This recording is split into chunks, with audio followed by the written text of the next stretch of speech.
Hello guys, hello. This is for Aries. Aries, welcome dito sa aking channel, Kapalaran 888. Welcome. Alamin natin Aries kung anong messages, vibration, gabay energy para sa inyong lahat.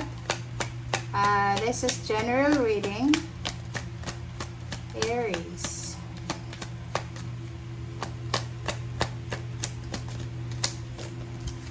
Okay, Aries. Seven of Swords, Conviction, Stand Your Ground, Page of Wands, and Knight of Wands. Aries. Aries, fire sign Leo, Aries, Sagittarius. Fire sign Leo, Aries, Sagittarius. Fire sign Leo, Aries, Sagittarius. Fire sign Leo, Aries, Sagittarius. So, puro ano to, energy mo. So, sinasabi ng Bira sa'yo dito na there's a good news coming, Aries. There's a new ideas, bright new ideas. Napakabilis niya.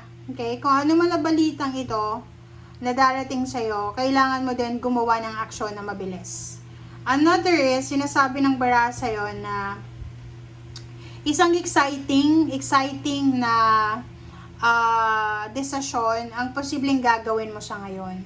So, kailangan mong ilaban ito. So, whatever man yan, Aries, pwedeng job yan. Pwedeng good news about job offer, development sa kung ano man na financial source mo, development sa emotion mo, if it's love life. Basta nakikita ko siya dito na isang future plan or future situation ang posibleng excited ka ngayon pa lang. So, you're excited for the occasion, you're excited for the promotion, for the travel, for relocation, or whatever man siya. So, fight for your dreams. Fight for it. Okay? Yun yung sinasabi ng Bara sa'yo. Ipaglaban mo, ilaban mo kung ano man yan. Okay? Na nakaka-excite. It's either love life siya, trabaho, whatever man, relocation, or ano pa. Alright, Aries. Work through your feelings. So, ganun pa rin. Last quarter mo din, Aries pa rin. So, sa'yo yan. Sinasabi ng Bara sa'yo dito na gamitin mo daw yung emotion mo. Gamitin mo yung puso mo sa lahat ng gagawin mo. Huwag masyadong tuso. Huwag masyadong aggressive. Huwag masyadong impulsive. Make sure na pagsabayin mo yung puso at utak mo ngayon sa kung ano man na actions or kung ano man na plano mong gawin. Reflect on your priorities. Last quarter mo ni Aquarius, so, diba? Sabi ng Bara sa'yo dito, huwag magpadalos-dalos. Okay lang na mag-risk ka. Okay lang na mag-take ka ng risk. But make sure na alam mo kung ano yung ginagawa mo. Like sa relationship, may asawa ka, tapos gusto mong makipagbalikan sa ex mo, mag-iingat ka. Another is job. Make sure na yung trabaho na pinapasok mo, Aries, ay lahat sila ay makakabuti sa'yo. Okay? Huwag magpadalos-dalos. Huwag masyadong masilaw sa kung ano man na in-offer ng mga tao sa paligid mo. Okay, ano pa ba?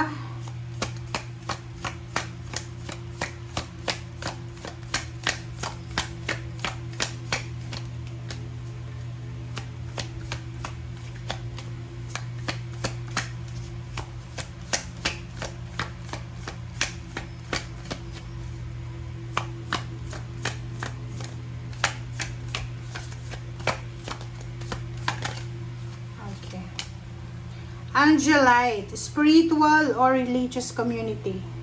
Maganda to, Aries. Kung halimbawa, isa ka sa mga Aries na masyadong, alam mo yon, confused yung isip at puso mo, napaka-importante daw na makisali ka sa mga organization, religious or spiritual organization siya. Like, for example, sa mga makipagkaibigan ka doon sa mga tao na alam mo na dadalhin ka sa magandang landas. Okay? Sa spiritual growth, parang ganun. So, makipagkaibigan ka, makipag-close ka, lumapit ka doon sa mga taong alam mo na hindi ka ipapahamak. Yun yung sinasabi ng baraha.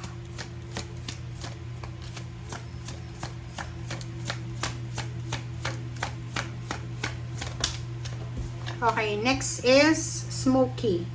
Clearing negativity. Release negativity from within or around you.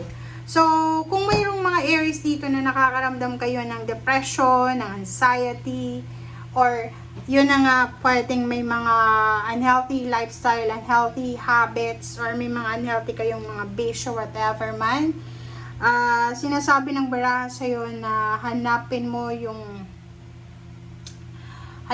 yung kaliwanagan. Okay? Clearing negativity, alisin mo yung sarili mo sa sitwasyon na alam mo na negative. Huwag kang makipagkaibigan sa mga taong may mga bisyo, mga taong hindi maganda yung point of view, yung mindset, parang ganun. Another is, if it's negative, huwag kang papasok. If it's giving you parang anxiety and depression, huwag kang papasok. Parang ganun lang yun.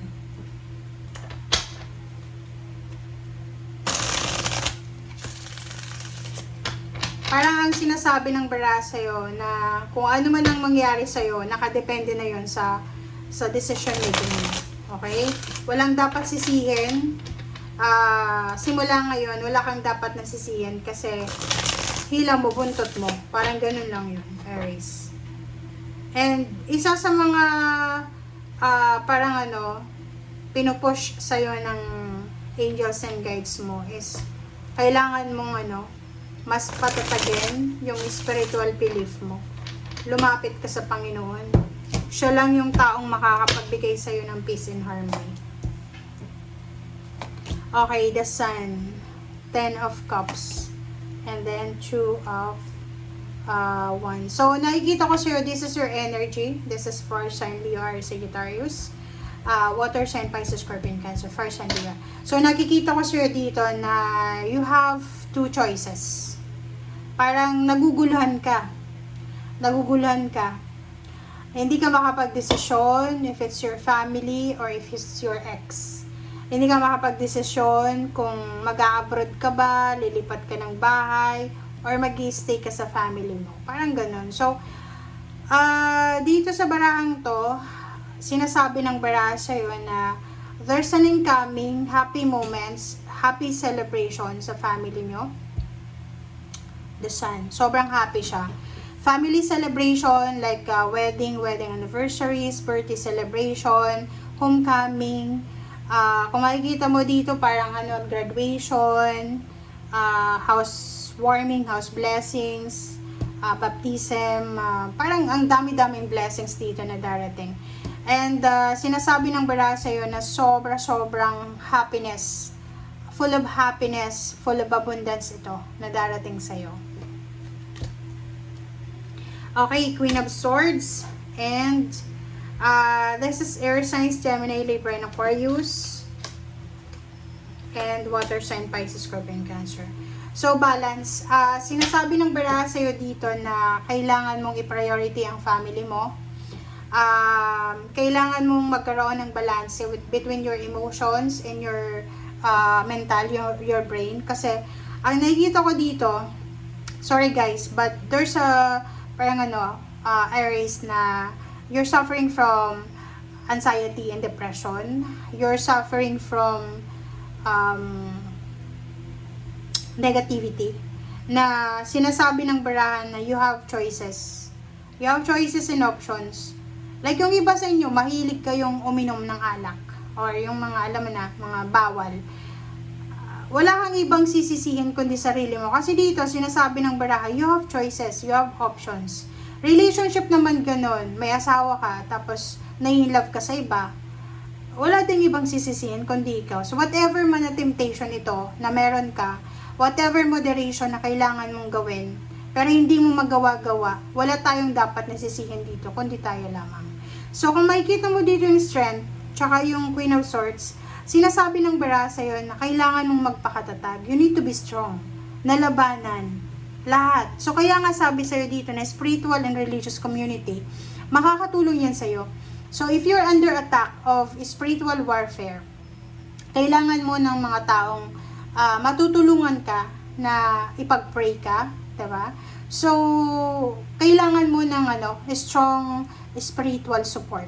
Okay? So, doon tayo sa liwanag. Pag alam mong mali, huwag kang papasok. Pag alam mong negative, huwag kang papasok. Yun lang. Simple lang yung sinasabi ng bara sa'yo, Aries. Maging matatag ka para labanan ng lahat ng temptation. Hanapin mo yung mga tao na pwedeng dadalhin ka sa katahimikan, sa kaginawahan, hindi doon sa problema. Okay? Thank you guys. Bye!